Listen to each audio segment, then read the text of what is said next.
ஒரு இடத்துல இருந்தவர்களை மக்கள் வந்து மறந்து போன ஒரு விஷயத்தை தூசி தட்டி எழுப்பியிருக்கிறாரு தலைவர் தளபதி அவர். இதற்கு எங்களுக்கு பாராட்டுக்கள் தேவையில்ல. தலைவர் தளபதி அவர்களும் அதை எதிர்பார்க்க களத்துக்கு வரலைன்னு சொல்லிட்டு அரசியல்வாதிகளும் எதிர்கட்சியும் ஆளக்கூடிய கட்சிகளும் தான் இங்கே ஒரு விமர்சன போக்கை கையாண்டுச்சு தவிர்த்து தான் ஒருபோதும் களத்தில் இல்லைன்றதை பண்ணது. இங்கே தேவை நிவாரணம் அல்ல, நீதி தான் அப்படின்றத உணர்த்திட்டார். உங்களுடைய நிவாரணங்கள் எப்படி இருந்தது? 100 கிலோமீட்டர் தள்ளி ஒரு வேலை, ஒரு முட்காட்டுக்குள்ள ஒரு வீடு, இவ்வளவுதான் உங்களுடைய வாழ்க்கைன்ற மாதிரி நீங்கள் கொண்டு போய்கிட்டு இருந்ததை இன்னைக்கு வெட்ட வெளிச்சப்படுத்தி இருக்கிறாரு. கமிஷனர் அவர்கள்ட்ட கேள்வி கேட்கும்பொழுது கமிஷனர் தெளிவாக சொன்னார், நாங்கள் எந்த முட்டுக்கட்டையும் போடல, அவங்க அவசரப்பட்டு கோர்ட்டுக்கு போயிட்டாங்க அப்படிங்கிற வார்த்தையை தான் சொல்லியிருந்தாங்க. அவசரப்பட்டு கோர்ட்டுக்கு போகிறதுக்கு என்ன வேலை இருக்குது? நீங்கள் அனுமதியை கொடுத்துருந்தீங்கன்னா நீதிமன்ற கதவை போய் தட்டணுன்ற அவசியமே இல்லை. அவர் சொல்லக்கூடிய அத்தனையும் உண்மையும் கிடையாது. தூத்துக்குடியில் சுட்டு கொன்னும் போது உங்களை அனுமதியே கிடையாதுன்னு 144 தடை சட்டம் போட்டதுக்கப்புறம் நீங்கள் அதையும் மீறி உள்ளே போகணும்னு நுழைஞ்சிங்கல்ல.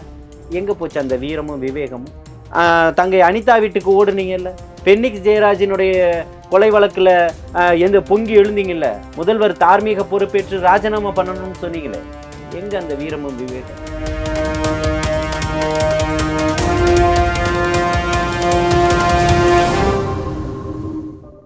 வணக்கம். இன்று நம்மிடையே இணைந்திருப்பவர் தாவைக்காவின் ஆதரவாளர் திரு ஜலீல் அவர்கள். அண்ணா வணக்கண்ணே. தாவைக்கா தலைவர் விஜய் அவர்கள் ஆர்ப்பாட்டம் நடத்தியிருக்கிறாரு. வரவேற்கத்தக்க வேண்டிய விஷயம் நிறைய இருக்குது. இந்த ஆர்ப்பாட்டத்தை பொறுத்த வரைக்கும் பாராட்டுகள் நிறைய குவிஞ்சிருக்கிற மாதிரி முரண்பாடான கருத்துக்களும் நிறைய குவிஞ்சிருக்கு. இந்த ஆர்ப்பாட்டத்தில் உள்ள பாராட்டுகளை பற்றி நீங்கள் நினைக்கிங்க? இந்த ஆர்ப்பாட்டத்திற்கு முன்னாடி என்னென்ன முட்டுக்கட்டைகள் போலீஸ் சைட்லேருந்து நீங்கள் அதை பற்றி சொல்லுங்கள். இல்லை, இந்த ஆர்ப்பாட்டத்தில் பாராட்டுக்களை எதிர்பார்த்து நடத்தப்பட்டதில்லை. இந்த போராட்டம் கண்டன ஆர்ப்பாட்டம்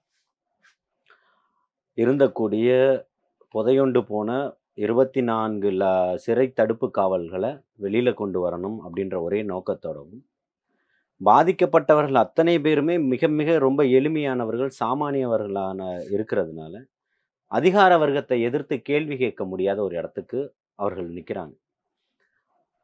அதிகார வர்க்கத்தை எதிர்த்து கேள்விகள் எழுப்ப முடியாத ஒரு சூழல்ல தன்னுடைய மகனையோ கணவனையோ இழந்தவர்கள் நிர்கதியா நிற்கக்கூடிய ஒரு இடத்த கூனி குறுகி போய் தாங்கள் வாழக்கூடிய வாழ்க்கையவே ஒரு கேள்விக்குறியாக்கிக்கிட்டு இந்த நீதி எப்போ கிடைக்க போகுது அப்படின்ற ஒரு மிகப்பெரிய ஒரு எதிர்பார்ப்புல அவர்களுக்கு தேவை அந்த நீதி மட்டும்தான். பாதிக்கப்பட்ட இழந்துட்டாங்க. ஒரு இடத்துல இருந்தவர்களை மக்கள் மறந்து போன ஒரு விஷயத்தை தூசி தட்டி எழுப்பியிருக்காரு தலைவர் தளபதி அவர். இதற்கு எங்களுக்கு பாராட்டுக்கள் தேவையில்ல. தலைவர் தளபதி அவர்களும் அதை எதிர்பார்க்கல. இல்லை, குறுக்கிடு மன்னிக்கணும். இதில் நான் பாராட்டுங்கிற எதுக்காக சொன்னேன்னா, அவர் மேலே ஒரு குற்றச்சாட்டு இருந்துகிட்டே இருக்குது. 2 குற்றச்சாட்டு. இன்னும் அவர் களத்துக்கு வரல, பத்திரிகையாளர் சந்திக்கலைங்கிறது. அவர் களத்துக்கு ஆர்ப்பாட்டம் பண்ணதுங்கிற ஒரே காரணத்துக்காக நிறைய பத்திரிகையாளர்கள் அது வெகுஜன மக்கள் மத்தியில் வரவேற்பு ஏற்படுத்தியிருக்கு. இப்பவுமே சொல்றேன், பரந்தூருக்கும் போனாரு, இந்த தம்பி அஜித்குமாரனுடைய மரணத்துக்கும் நேரடியாக போனார். எதற்கெல்லாம் போகணுமோ அதுக்கெல்லாம் நேரடியாக களத்துக்கு போய்கிட்டு தான் இருக்கிறாரு.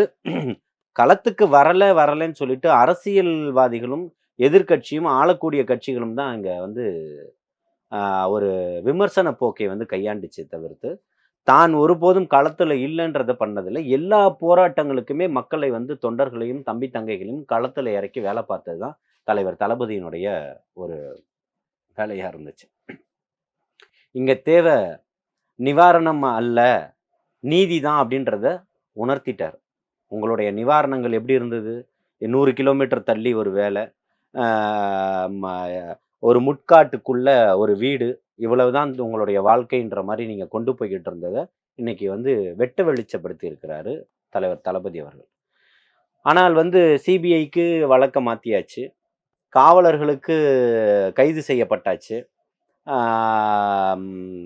நிவாரணம் கொடுத்தாச்சு, வேலை வழங்கியாச்சு, இலவச வீடு கொடுத்தாச்சு. முடிஞ்சிச்சா? 27 ஆண்டுகள் கனவுகளோடு வளர்ந்தவனுடைய அவன் எப்படிப்பட்ட ஒரு ஏழ்மையான சூழலில் வேணா இருக்கட்டும், அவனுக்குன்னு ஒரு கனவு இருக்குமா இல்லையா? அப்போ எப்பேற்பட்ட ஒரு இடத்த அடையணும்? அந்த அவர்களுடைய ஒட்டுமொத்த பேருனுடைய அப்போ அஜித்குமாரனுடைய மரணத்துக்கு அந்த இடத்துக்கு போயிட்டு வரும்போது அத்தனை இந்த ஆட்சியில் ஏற்கனவே ஃபெனிக்ஸ் ஜெயராஜனுடைய ஆட்சியில் மரணத்தில் என்ன நடந்ததோ அப்போ இந்த முதல்வர் என்ன கொக்கரிச்சாரோ கத்துனாரோ பொங்கி எழுந்தாரோ நான் இந்த மக்கள் பக்கம்தான் நிற்கிறேன்னு சொன்னாரோ அப்பேற்பட்ட ஒரு இடத்துல இருந்தவருடைய மனநிலை சாரிமா அப்படின்ற ஒரு இடத்தோட முடிச்சுக்கிட்டார். அப்போ இப்போ ஏற்பட்ட ஒரு சூழலை சந்திச்ச நீங்க, நான் உங்களுக்கு உறுதுணையா இருக்கேன்னு சொன்ன நீங்க, உங்களுடைய ஆட்சி காலத்துல இன்னைக்கு 24வது தடுப்பு சிறை காவலனுடைய மரணமும் நடந்திருக்கு அப்படின்றதுதான் இங்க ஏற்றுக்கொள்ள முடியாத ஒரு விஷயமா இருக்கு. அதை இன்னைக்கு வெளிப்படையா வெளிப்படுத்தி இருக்கிறாரு. இது தேசிய ஊடகங்களுக்கு போய் இன்னைக்கு சேர்ந்திருக்கு. தமிழக மக்கள் முன்னாடி இன்னைக்கு பேசும் பொருளா மாத்தி காட்டியிருக்கிறார். இல்ல காவல்துறை பல முட்டுக்கட்டைகளை வச்சுதா வந்து உங்களுடைய செய்தி தொடர்பாளர் வந்து கொள்கை பரப்பு செயலாளர் ராஜ்மோகன் அவர்கள் சொல்லியிருந்தாங்க.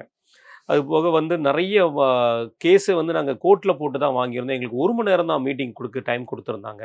அதனால தான் நாங்கள் நிறைய பேச முடியலங்கிற ஒரு வார்த்தையும் சொல்லியிருந்தார்.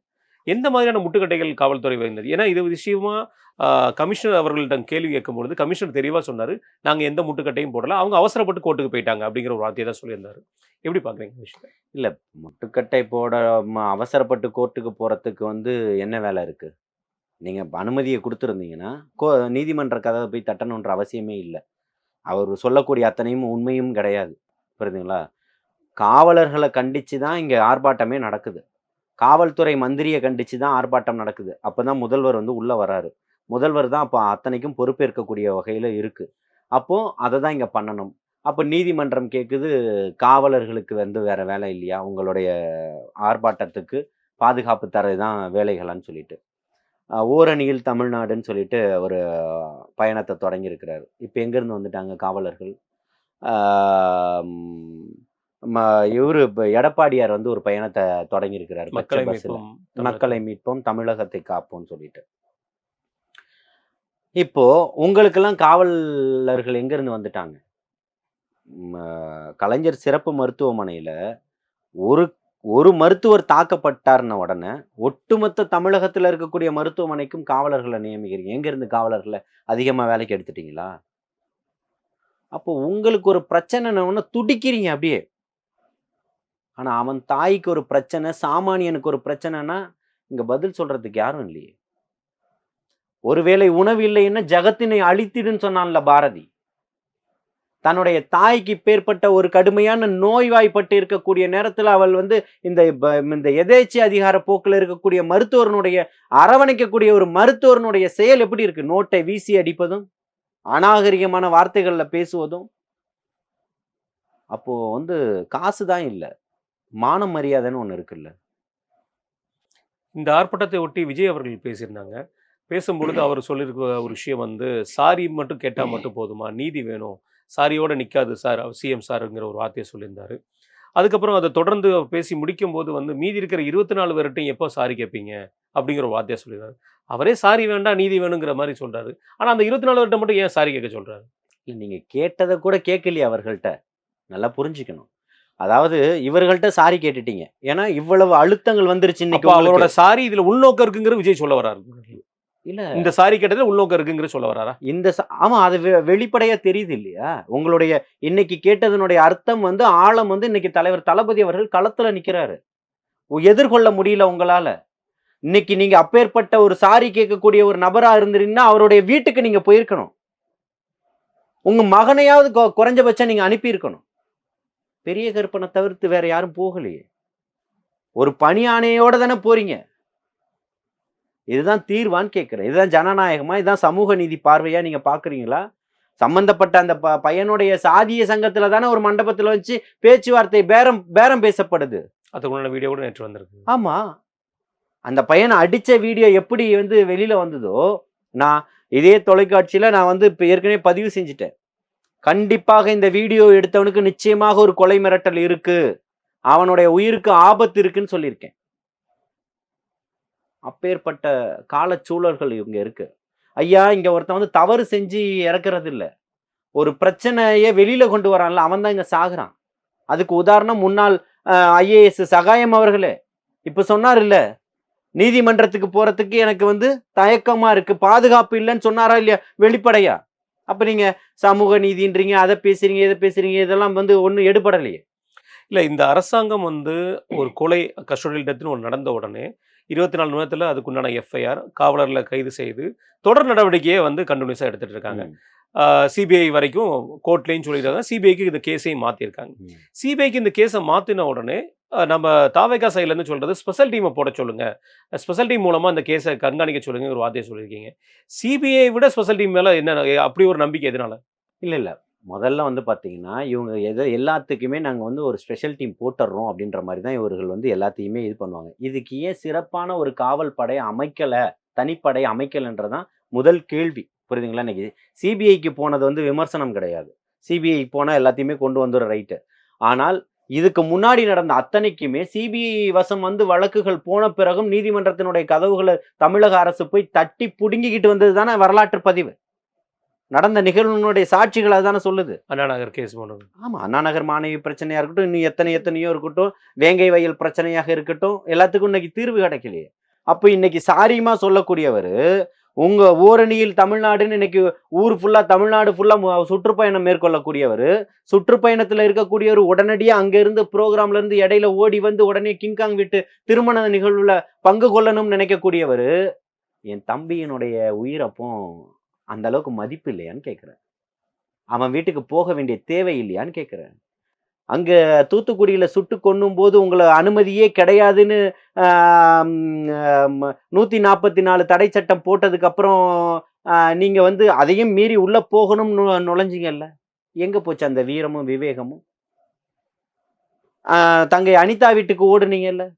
அப்ப எங்க போச்சு அந்த வீரமும் விவேகமும்? பென்னிக்ஸ் ஜெயராஜினுடைய கொலை வழக்குல எந்த பொங்கி எழுந்தீங்கல்ல, அந்த வீரம் விவேகம் எங்க? முதல்வர் தார்மீக பொறுப்பேற்று ராஜினாமா பண்ணணும்னு சொன்னீங்களே, எங்க அந்த வீரமும் விவேகமும்? பொள்ளாச்சி மாணவிகளுடைய பிரச்சனையில தொடர்ச்சியா குரல் கொடுத்தீங்களே, அக்கா கனிமொழி இறங்கி வந்தாங்களே ஆர்ப்பாட்டத்துக்கு, ஏன் போயிருக்க வேண்டியதானே? கொன்னுட்டமேன்னு வருத்தமா இருக்கா? அதே மாதிரி நீங்க சொல்றீங்க சிபிஐ மேல எங்களுக்கு எந்த ஒரு விஷயம் இல்லன்னு. ஆனா விஜய் அவர்கள் பேசும்பொழுது, சிபிஐக்கு இந்த கேஸ மாத்தினதுக்கு அப்புறம் ஆர்எஸ்எஸ், பிஜேபிக்கு பின்னாடி நீங்க ஒளிஞ்சுக்கிட்டீங்க அப்படிங்கிற ஒரு வாதத்த வச்சிருக்காரு. இது எப்படி பார்க்குறீங்க? ஆர்எஸ்எஸ், பிஜேபிக்கும் சிபிஐக்கு என்ன சம்பந்தம் இருக்கு? ஏங்க ஒட்டுமொத்தமா பிஜேபி இயக்குறது அரசு தான்ன்றது ஒட்டுமொத்த அரசியல்வாதிகளும் அறிந்த உண்மை. மக்களும் அறிந்த உண்மை. அப்படி பார்த்தா ஆர்எஸ்எஸ்க்கு திமுக மிகப்பெரிய எதிரி. அப்போ சிபிஐ மூலமா அது ஒரு நீதி தானே எதிரியை கிடைக்கும். போன்ற ஒரு இத நல்லா புரிஞ்சுக்கங்க. எதிரியை போன்று ஒரு மாயையை பிம்பத்தை மட்டும்தான் நீங்க கட்டமைக்கிறீங்க. திரும்பவும் சொல்றேன், நான் வந்து இங்க உங்களுக்கா இல்ல இன்னொரு இதுலயான்னு தெரியல. அப்ப நான் கொடுத்த பேட்டி இருக்கு, எடுத்து கேளுங்க. டாஸ்மாக் ஊழல் வழக்கு 1 மாசத்துல ஒண்ணும் இல்லாம ஆயிடும்னு நான் சொன்னேன். ஆயிடுச்சா இன்னைக்கு? இல்ல உச்சநீதிமன்றத்தோட இது இருக்கு. இல்ல அததான் சொல்றேன். தீர்ப்புகளை நீங்க வாங்கிக்கிட்டு தானே இருக்கீங்க. இல்ல உச்சநீதிமன்றம் லீவ்ல இருந்து இப்பதான் ஓப்பன் ஆயிருக்கு. இனிமே பார்ப்போம். அது அடுத்த வாரம் தான் கேஸே வருது. அதுல என்ன நீங்க நடக்கும்? நிதி ஆயோக் கூட்டத்துக்கு என்னைக்கு போனீங்களோ அப்பயே முடிச்சிட்டீங்க. மோடிக்கு அங்க போய் ஒரு புகழாரம் பாடுனீங்களே, ஏன் புகழாரம் பாடுனீங்க? பாடினாரா இல்லையா? பாடுனீங்கல்ல. எதிர்ப்பாளரா தானே இருந்திருக்கணும். சமூக நீதியை பேசுறவர் சமூக நீதியை தானே பேசியிருக்கணும். மோடி ஆர்எஸ்எஸ் வாதி, இங்க பயங்கரவாதி நீங்க சொன்னீங்களா இல்லையா? சொன்னீங்க. குட்டியப்பாவும் சொன்னாரு. 2 அப்பாவும் எங்க போயிட்டீங்கன்னு கேட்கிறேன். அதே மாதிரி ஆதவ் அர்ஜுனா அவர்கள் பேசியிருந்தாரு. நிர்மல்குமார் அவர்கள் பேசியிருந்தாங்க. அருண் காமராஜ் அவர்கள் பேசியிருந்தாரு. திருப்பி விஜய் அவர்கள் பேசியிருந்தாங்க. கொடுக்கப்பட்ட நேரம் வந்து மொத்தமே குறுகிய நேரம் தான். 1 மணி நேரம் தான் இருந்தது. 4 பேர் பேசியிருந்தாங்க. இந்த 4 பேர் கருத்துக்களையும் முரண்பட்ட கருத்துக்கள் நிறைய இருந்தது. ஆதவ் அர்ஜுனா அவர்கள் வந்து முதல்வர் அவர்களை வந்து பதவி விலக சொல்றதும், அருண் காமராஜ் அவர்கள் வந்து காவல்துறைக்கும் உள்துறைக்கும் வித்தியாசம் இல்லாம அவருக்கு ஒரு கருத்தை தெரிவிச்சிருந்தாரு. விஜய் அவர்களும் ஒரு மாறுபட்ட கருத்தை சொல்லியிருந்தாரு. ஏன் இவ்வளவு பெரிய முரண்பாடுகள் இருக்க காரணம் என்ன? இல்ல முரண்பாடுகள்னு வந்து அதை எடுத்துக்க முடியாது. அதாவது விமர்சிக்கக்கூடியவர்கள் எப்படி இருந்தாலும் வள்ளுவரை விமர்சிக்கலையா? எல்லாத்தையும் நடந்த அத்தனை பேருமே விமர்சனம் பண்ணிக்கிட்டு இருக்கக்கூடிய நாடு தான் இது. புரியுதுங்களா? நீங்க வந்து இன்னைக்கு இருக்கக்கூடிய பெரியாரையும் விமர்சனம் செஞ்சுக்கிட்டு இருக்கக்கூடிய நாடு தான். அண்ணல் அம்பேத்கரையும் விமர்சனம் செய்யக்கூடியவர்கள் தான் இங்க இருக்கிறாங்க. பிஜேபி ஏத்துப்பாரா? ஆர்எஸ்எஸ் ஏத்துக்குமா அம்பேத்கரையும் பெரியாரையும்? யாரையும் ஏத்திருக்காது. இந்த சுதந்திர இந்தியால சுதந்திரத்துக்காக போராடிய யாரையாவது ஒருத்தரை ஏத்துக்கணும்ல, அவன் யாரையுமே ஏத்துக்க மாட்டான். அப்ப யார் புனிதரா கருதப்படுறான்? கோட்சேவை தான் கருதப்படுறான். வேற யாரை நீங்க சொல்ல வரீங்க? மண்டியிட்டு இந்த மண்ணுல வாழ்ந்த ஒரு கூட்டம், நாங்க உங்களுக்கு அடிமையா இருக்கிறோன்னு லெட்டர் எழுதி கொடுத்துட்டு வந்த ஒரு கூட்டம். இந்த வீர மரணத்தை எடுத்தான் பார்த்தீங்களா கையில, சாகும் வரைக்கும் இந்த மக்களுக்கும் மண்ணுக்கும் சுதந்திரம் ஒன்றே தீர்வுன்னு வந்து நின்னான்ல, அவனை யாரையுமே இந்த ஆர்எஸ்எஸ் கும்பல் ஏத்துக்காது. ஆர்எஸ்எஸ்னுடைய மறு உருவம் தான் பிஜேபின்னு எல்லாருக்கும் தெரியும். இப்ப ஆர்எஸ்எஸ்னுடைய நூற்றாண்டுல போய் மோடி கலந்துக்கிட்டு வந்தாரா இல்லையா? அப்போ ஆர்எஸ்எஸ்ஸையும் பிஜேபி எப்படி நம்ம பிரிச்சு பார்த்துட முடியும்? இப்பவும் சொல்றோம், இதை வந்து ரொம்ப லாவகமா முதல்வர் வந்து சிபிஐ வசம் கொண்டு போய் அதை ஒன்றும் இல்லாம ஆக்கிறதுக்கான மேல்மட்டத்தில இருந்து வரும் அந்த வழக்குகள். அப்போ அதை வந்து அப்படியே முடிக்கணும் அப்படின்றதுக்காக தான் எல்லா வழக்குகளையுமே இன்னைக்கு கொண்டு போயிட்டு இருக்கிறாங்க. இன்னைக்கு நான் பல முறை சொல்லியிருக்கேன், நம்மளுடைய சேனல்லே சொல்லியிருக்கேன், இவர்கள் மறைமுக கூட்டாளிகள்னு சொல்லியிருக்கேன். உங்களுடைய கூட்டாளிகள்னால தான் ஏன் அவ்வளோ விரைவா கொடுத்த நீதிகள் ஏன் செந்தில் பாலாஜி வழக்குல இழுத்தடிக்கப்படுது? ஏன் கொடுக்க முடியல? சரி, ஓ பன்னீர்செல்வம்னு ஒருத்தர் இருந்தார் தெரியுமா, முன்னாள் முதல்வர். மெரினா பீச்சில் போய் தர்ம யுத்தம் நடத்தினார். இன்னைக்கு எங்க போச்சு தர்ம யுத்தம்? இந்த நாட்டிலேயே எவனும் பண்ணாத ஒரு விஷயத்த பண்ணவர் அவரு. எதற்காக? தன்னுடைய சுயநலத்துக்காக. என்ன பண்ணாரு? ஒரு பொம்மைய பெட்டிக்குள்ள வச்சு முன்னாள் முதல்வர் இந்த மறைந்த அம்மையாரனுடைய உடல் போல ஒரு காட்சிய தோற்றத்தை உருவாக்கி, அதுக்கு நான் நீதி கேட்பேன்னு ஒரு எலெக்ஷன்ல நின்னு போட்டியிட்டாரா இல்லையா? அப்போ உங்களுடைய எண்ணம் எப்பேற்பட்டதா இருக்கு? பிணத்தை வச்சு அரசியல் பண்ணக்கூடிய பிண அரசியல்வாதிகளாக தானே நீங்க இருக்கிறீங்க, சுயநலவாதிகளாக தானே நீங்க இருக்கீங்க. இப்பேற்பட்டவர்களுக்கான நீதி கிடைச்சிருச்சா? இன்னைக்கு எங்க போச்சு? அவருக்கு நீதி அரசரை போட்டாங்களே ஆறுமுகமா, இந்த அம்மையாருக்கு அந்த நீதி அரசர் எங்க போயிட்டாரு? Extension extension extension. இவர் 100 முறை டெல்லிக்கு போவார், மக்களை போய் சந்திப்பார், தொகுதிக்கு போவார், எல்லாம் பண்ணுவார் இப்போ தன்னுடைய கட்சிக்கு. ஆனால் நீதிமன்ற விசாரணைக்கு போக மாட்டார். அதுக்கு நேரம் இல்லை, உடல் தெம்பு இல்லை, ஒத்துழைப்பு இல்லை, எல்லாம் பண்ணுவார். இந்த மாதிரி எல்லாம் இவர்கள் பண்ணக்கூடியவர்கள் தான். இந்த வழக்கு என்னாச்சு? அந்த அம்மையாரனுடைய நாங்கள் வெளியில் கொண்டு வருவோம் ஸ்டாலின் சொன்னாரா இல்லையா? கவலைப்படாதீங்க, அதிமுக தொண்டர்கள், உண்மையான தொண்டர்கள். மறைந்த முன்னாள் முதல்வர், அதை நான் அரசியலாக தான் பார்க்குறேன். அந்த அவரை எதிரியா நான் பார்க்கல, அதிமுகவினுடைய முதல்வராக பார்க்கல, இந்த நாட்டினுடைய முதல்வராக தான் பார்க்குறேன். அவருடைய மரணத்துக்கு உரிய நீதியை கொண்டு வருவேனாரு. 4 வருஷம் எங்க தூங்கிக்கிட்டு இருக்கீங்க?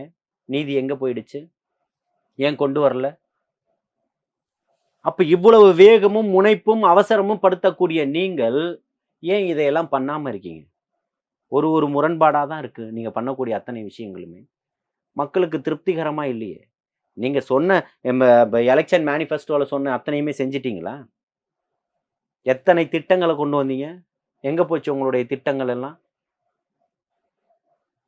இறுதியா ஒரு கேள்வி, விஜய் அவர்கள் இந்த ஆர்ப்பாட்டத்தில் ஒரு வார்த்தை சொல்லும் போது, இந்த 24 குடும்பத்துக்கு உண்டான கேஸை சட்டப்பூர்வமாக நாங்கள் எடுத்து நடத்துவோம் அப்படி ஒரு வார்த்தை சொல்லியிருந்தார். அதே மாதிரி முன்னாள் ஆட்சியிலும் இதற்கு முன்பு நடந்த அஇஅதிமுக ஆட்சியில் நடந்த கஸ்டோடியல் டெத்தை பற்றியும் பேசலைங்கிற ஒரு குற்றச்சாட்டு விஜய் அவர்கள் மீது இருக்கு. விஜய் அவர்களுக்கு தனிப்பட்ட முறையில் அஇஅதிமுக மீது ஒரு கவனம் இருக்குதா? ஏன் அஇஅதிமுகவோட காலத்தில் நடந்த எந்த ஒரு விஷயத்தையும் பேச மாட்டேங்காரு? இல்லை, நல்லா புரிஞ்சுக்கங்க. அப்படிதான் போகும்போது நீதிமன்றம் தானாகவே எடுத்துக்கிறதுக்கெல்லாம் 1000 வழிகள் இருக்கு. இப்போ என்னன்னு கேட்டிங்கன்னா, திரும்பவும் சொல்கிறேன், பேசுனது தான். ஃபெனிக்ஸ் ஜெயராஜனுடைய வழக்குகள் அப்பவும், அந்த பிரச்சனை அப்போ, அவர்களுடைய மரணத்தப்பும் நீங்கள் கொதித்து எழுந்து என்ன பண்ணீங்க? அப்போ இந்த மக்களுக்கு மாற்றா இந்த அரசியலுக்கு மாற்றா நான் இருக்கேன், கலைஞருடைய மகனா வரேன், கலைஞருடைய மகன் வந்திருக்கேன், இப்படி சொல்லி தான் எல்லாத்தையுமே கொண்டு வந்தீங்க. இந்த சமூக நீதியை பாதுகாப்பேன், மக்களை பாதுகாப்பேன், தொழிலாளர்களை பாதுகாப்பேன், விவசாயிகளை பாதுகாப்பேன், மாணவர்களை பாதுகாப்பேன், இப்படி தான் எல்லாத்தையுமே சொன்னீங்க. ஆனால் சொன்னக்கூடிய நீங்கள் இன்னைக்கு என்ன பண்ணி வச்சிருக்கீங்க? உங்களுடைய ஆட்சியில தான் இந்த 24 பேருன்னு அடையாளம் காட்டப்படுறார். நான் இந்த 24 பேருக்கு தான் நீதி கேட்பேன்னு சொல்லலை. இதெல்லாம் சொன்னது நீங்க தானே. அப்போ உங்களுடைய ஆட்சியில தான் இந்த 24 பேர். இப்போ அதை கூட்டணியில் இருக்கிறவர்கள் ரொம்ப பிரம்மாண்டமாகவும் ரொம்ப அழகிய ஒரு வடிவமாகவும் ஒரு வர்ணம் பூசி சொல்றாங்க. யாரும் ஆட்சிக்கு வந்தா நாளைக்கு நடக்காதா? விஜய் அவர்கள் ஆட்சிக்கு வந்தா அது நடக்காதா? எப்படி? இதெல்லாம் மனித நேயத்தினுடையும் மாண்போடவும் பேசணும். அப்போ நீங்க கூட்டணியில இருந்தா இன்னைக்கு எது வேணா பேசுவீங்களா? ரத்தின சுருக்கமா பேசியிருக்கிறாரு. ஏன் இத்தனை மணி நேரம் பேசல? ஏன் அத்தனை மணி நேரம் பேசல? இன்னைக்கு வள்ளுவனுடைய ஒரு 2 அடியில ஒரு குறள்ல வந்து வாழ்க்கையினுடைய ஒட்டுமொத்த 1300 குறள்ல வந்து ஒட்டுமொத்த வாழ்க்கையினுடைய இதையும் 2 அடியில 1.25 அடியில சொல்லிட்டு போயிட்டான். அதுக்கு விளக்கமும் உங்களுக்கு அவர் 26 நிமிஷம் பேசிட்டாரு. 2.5 மணி நேரம் பேசி நீ என்ன கேட்க போற? நாளைக்கு வழக்குகள் எல்லார் வீட்டு 24 பேர் வீட்டு வாசல்லையும் போய் நின்ற போறியா? ஒரு கண்டன ஆர்ப்பாட்டம், ஒரு கவன ஈர்ப்பு தான் இது. நல்லா புரிஞ்சுக்கணும். அதுக்கு 10 மணி நேரம் நடக்கணும்ன்ற எந்த அவசியமும் கிடையாது. அதையும் தாண்டி சொல்லியிருக்கிறார் பார்த்தீங்களா, நீதிமன்றத்துக்கு போவோம். அம்பேத்கர் கொள்கை தலைவரா எடுத்துக்கிட்ட அம்பேத்கர் வகுத்த அரசியல் சாசன சட்டத்தின் மூலமாக உங்களுடைய கதவுகளை தட்டுவோம். நீதியினுடைய கதவுகளை தட்டுவோம். பாதிக்கப்பட்டவர்களுக்கு மறுக்கப்பட்ட நீதியினுடைய குரலா நின்று நீதியை வாங்கி தருவோம்னு சொல்லியிருக்கிறாரு. இதுதான் பார்க்க வேண்டிய விஷயம். அவர் 26 நிமிஷம் பேசினார்னா அதுல இதுதான் மிகப்பெரிய பிரம்மாண்டம்னு சொல்றேன். நீதித்துறையை தான் நம்பி இருக்கோம். நான் நாளைக்கு வந்து மாத்துவேன், உங்களுக்கு இதை நான் பண்ணுவேன், இவங்களெல்லாம் பிடிச்சி உள்ள போடுவேன்னு சொல்ல, நீதிமன்றத்துக்கு வருவேன், சரியான தண்டனைகளை வாங்கி தருவேன்னு சொல்லியிருக்கிறாரு. நீங்க பேசுங்க. நீங்க ஊரு ஃபுல்லா போய் பேசிக்கிட்டு இருக்கீங்க மணிக்கணக்கில். ஏன்னா தோல்வியினுடைய பயம் வந்து உங்களுக்கு அதிகரிச்சிருச்சு. தோல்வி வந்து எப்பேற்பட்டதை 10 வருஷம் நீங்க உணர்ந்துட்டீங்க. இந்த 4 வருஷம் சிறப்பான ஒரு மக்களாட்சி கொடுத்துருக்கணும். கொடுக்கல. கொடுக்கறதுக்கு தயாரா இல்லை. குடும்ப ஆட்சியாக போட்டு இன்னைக்கு கொன்னுட்டீங்க. இருக்கக்கூடிய ஒவ்வொரு அமைச்சர்களும் உங்களை வந்து உங்களுக்கு நிகராக இருக்கக்கூடிய அத்தனை முன்னாள் அமைச்சர்கள், சீனியர்கள் அத்தனை பேரும் தன்னுடைய குடும்பத்துக்கு வாரிசுகள் சீட்டை வாங்கணும், அட்ராசிட்டி பண்ணணுன்றதுல தான் அவன் இருக்கானே தவிர்த்து, அவங்க வந்து ஒரு பிரம்மாண்டத்தை தான் இங்கே காட்டணும்னு இருக்கானே தவிர்த்து மக்களை யாருமே நினைக்கல. மிக நன்றி. உங்கள் நேரத்தை கருத்து வாழ்த்துக்கள்.